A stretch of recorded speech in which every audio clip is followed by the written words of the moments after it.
हरियाणा विधानसभा सत्र का आज दूसरा दिन। सड़कों के निर्माण की गुणवत्ता में लापरवाही बरतने पर बोले डिप्टी सीएम दुष्यंत चौटाला। कहा कम गुणवत्ता का काम करने पर होगी ठेकेदारों पर कार्रवाई।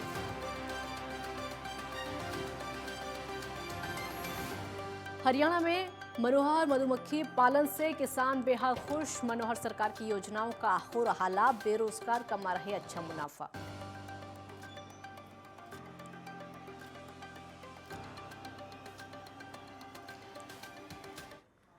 वंदे मातरम। मैं हूं आपके साथ काजल ठाकुर। हमारे खास बुलेटिन हरियाणा हलचल में स्वागत है आपका। इस खास बुलेटिन में आपको हरियाणा की प्रगति की खबरों से अवगत कराएंगे।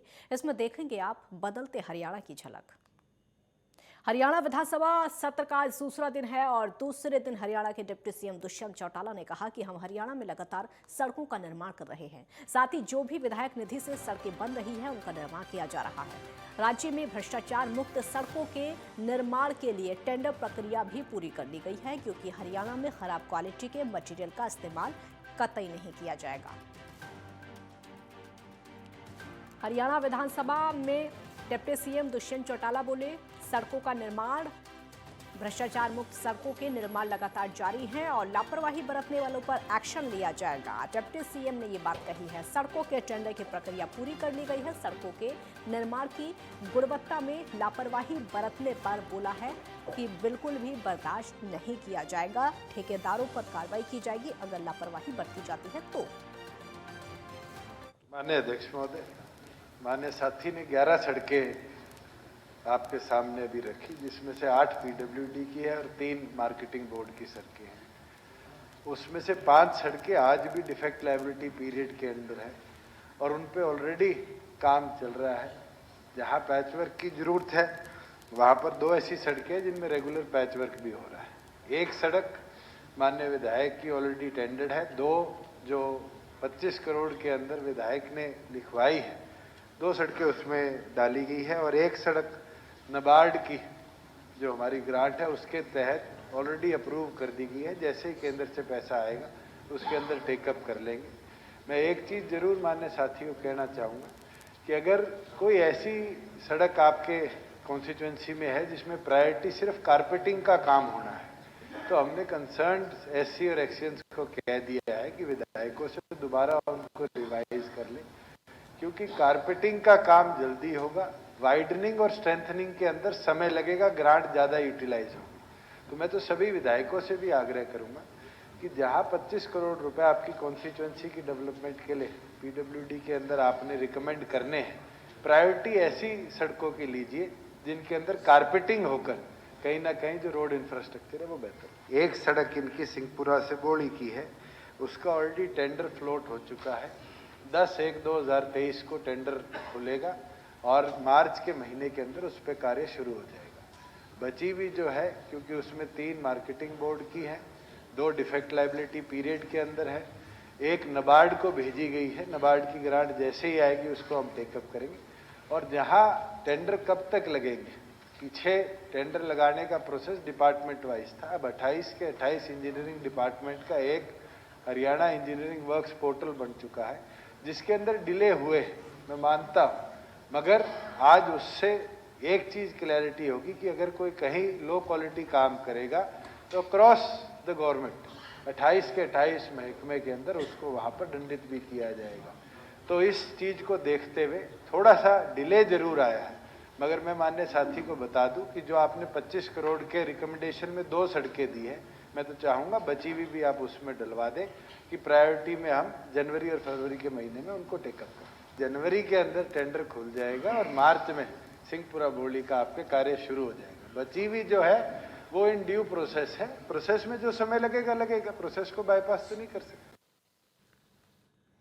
मुख्यमंत्री उड़नदस्ता की टीम ने ताबड़ू तहसील परिसर में छापेमारी की। इस दौरान 11 कर्मचारी गैर हाजिर मिले, जबकि 6 कर्मचारी वक्त पर नहीं पहुंचे और उसके अलावा तहसील परिसर में कई तरह की खामियां पाई गई, जिसकी रिपोर्ट बनाकर शासन को भेजी जा रही है। इस दौरान छापेमारी टीम ने हाजिरी रजिस्टर पेश करने को कहा, लेकिन अधिकारी हाजिरी रजिस्टर पेश नहीं कर सके। मुख्यमंत्री उड़नदस्ता डीएसपी राजेश चेची ने किसी भी तरह की लापरवाही होने पर कार्रवाई की चेतावनी दी।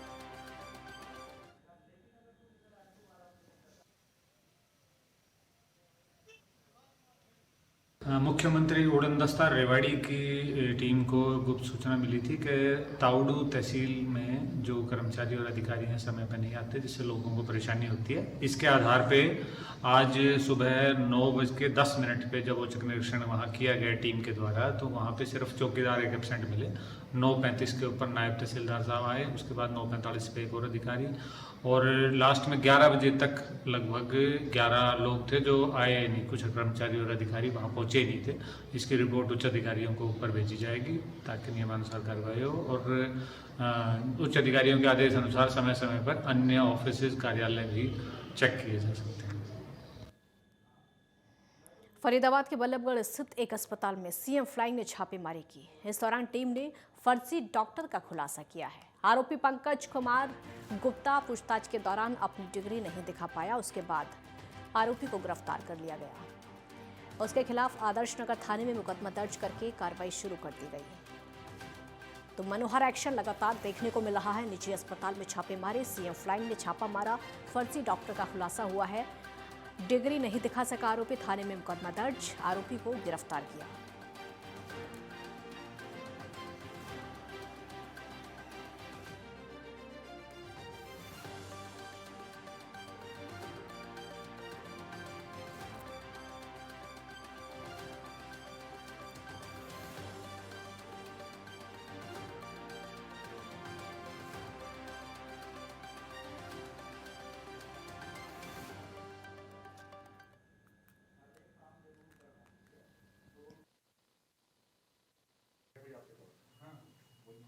मुख्यमंत्री उड़नदस्ता फरीदाबाद की टीम को एक सूचना मिली कि बल्लभगढ़ में एक आशीर्वाद हॉस्पिटल है, वहाँ पे जो डॉक्टर साहब हैं, जो एमडी डिप्लोमा पेडिट्रिशियन लिखा हुआ है जिन्होंने अपनी डिग्री में, बाल रोग विशेषज्ञ, उनके पास ऐसी कोई डिग्री नहीं है। इस आधार पर स्थानीय चिकित्सा विभाग जो एसएमओ साहब थे डॉक्टर मान सिंह, उनके और उनके साथियों की टीम और स्थानीय पुलिस के साथ जब औचक निरीक्षण कल किया गया, तो वहाँ पे जो डॉक्टर साहब डॉक्टर गुप्ता जो मिले, उनके पास बीएमएस की डिग्री है, परंतु इस तरह की कोई डिग्री नहीं है कि वो जो एमडी हों और पेडिट्रिशियन हो।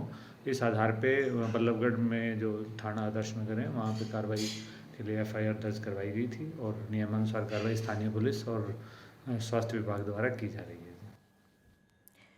हिमाचल और उत्तराखंड इत्यादि राज्य से मधुमक्खी पालक इन दिनों हरियाणा के नूंह जिले का रुख कर रहे हैं।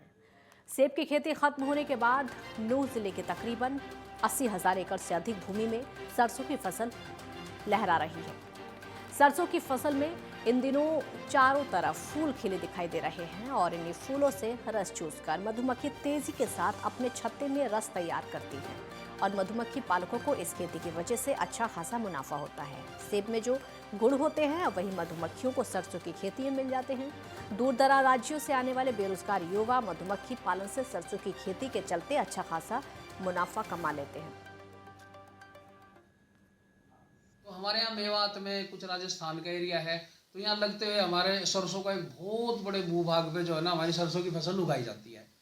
तो उनको मधुमक्खी पालन वाले जो व्यवसायी हैं, किसान हैं, उनको यही चाहिए कि भाई हमारी जो है ना, क्योंकि वो एक ऐसी भैंस है उनकी दुधारू, खाती दूसरे के खेत में और दूध हमें देती है, तो इससे जो है ना सरसों की फसल भी हमारी पैदावार बढ़ती है। क्योंकि जो पोलिनेशन, अगर हवा के द्वारा पोलिनेशन होता है, एक पौधे से दूसरे पौधे में परागण जाएंगे तो ही फलियां दाने बनते हैं, ये एक प्रकृति का नियम है। लेकिन ये मधुमक्खी उस काम को, किसान के काम को और आसान कर देती है। या एक फूल पे बैठेगी, फिर दूसरे पे बैठेगी, फिर कम से कम एक मधुमक्खी कम से कम 100-200 फूल पे बैठ जाती है शहद चूसने के लिए। तो उसके पैरों के, पंखों के उसके परागण चिपक जाते हैं और वो दूसरे प्लांट के जाके, जहाँ पे मादा का ओवेरी होती है, वहाँ पे वे परागण चले जाते हैं और उनकी निषेचन क्रिया होके हमारी फसल की और ज़्यादा अच्छी पैदावार हो। 15-20 साल हो गए मेरे को काम करते हुए। इसको काम तो ठीक है, पर रेट नहीं मिलते सर हमारे को। क्या रेट है फिलहाल मिल रहा है? अभी तो रेट निकलेगा इस साल में। रेट मिल जाए तो इसमें मुनाफा भी हो जाए। रेट का पंगा बहुत है। 50,000 की गाड़ी आ रही है, खरीदने का, रहने का खर्चा, कोई क्या, फिर हमने खाना भी है, क्या खाना। इस साल 100 से ऊपर चल रहा था, 100, 120, लास्ट 150 भी चला गया, तो उसमें थोड़ा खर्चे खुर्चे पूरे हो गए। इस सरसों के फूल से शहद इकट्ठा करती है और इसको बनाने में 15 दिन लग जाते हैं सरसों को। बहादुरगढ़ के पहलवानों ने एक बार फिर से अपना जलवा दिखाया है। हिंद केसरी सोनू पहलवान अखाड़े के 5 पहलवानों ने सीनियर नेशनल कुश्ती में कांस्य पदक हासिल किए हैं और एक साथ 5 पहलवानों के मेडल आने से अखाड़े में खुशी का माहौल है। साथ ही पहलवान कोच और कुश्ती प्रशंसकों ने विजेता पहलवानों का अखाड़े में पहुंचने पर जोरदार स्वागत भी किया। पहलवानों को फूलमाला पहनाकर और मिठाई खिलाकर उज्जवल भविष्य की शुभकामनाएं भी दी। अर्जुन अवॉर्डी कोच धर्मेंद्र पहलवान ने बताया कि राहुल राठी ने फ्री स्टाइल ऑल्सो में दलाल, साहिल, उमेश और दीपक ने ग्रोको रोमन कुश्ती स्पर्धा में कांस्य पदक हासिल किए। जी साहब, कहाँ में कुश्ती होती है और कौन से ये सीनियर नेशनल था जी, सीनियर नेशनल चैंपियनशिप थी विशाखापट्टनम में और हमारे 5 पहलवानों ने भाग लिया था और परमात्मा की कृपा से 500 पहलवानों का मेडल आया है। बहुत बड़ी बात है। और 4 तो ये जूनियर से सीधा सीनियर लड़े थे पहली बार और इन्होंने बहुत अच्छा प्रदर्शन किया, अपने से सीनियरों को हरा के मेडल जीतने का काम किया है और मैं आगे इनसे बहुत ज़्यादा उम्मीद है मुझे। अब कैंप में जाएंगे ये तो वहाँ में ट्रायल में जीत के अपने देश का नाम रोशन करेंगे, एशिया में, वर्ल्ड में, ओलंपिक में क्वालिफाई करेंगे और मेडल जीतने का काम करेंगे। ये हमारा सीनियर नेशनल था जो कि अभी विशाखापट्टनम आंध्र प्रदेश में हुआ था जी, और उसमें मैं 86 केजी में रेलवे की तरफ से खेला था। रेलवे की तरफ से खेलते हुए मैंने तीसरा स्थान प्राप्त किया, ब्रॉन्ज मेडल। मेरी जी 5 बाउट हुई थी, जिसमें पहले बाउट में मैंने एक उड़ीसा के पहलवान को, उसके बाद एक दिल्ली, महाराष्ट्र और हिमाचल प्रदेश के पहलवान पर आया।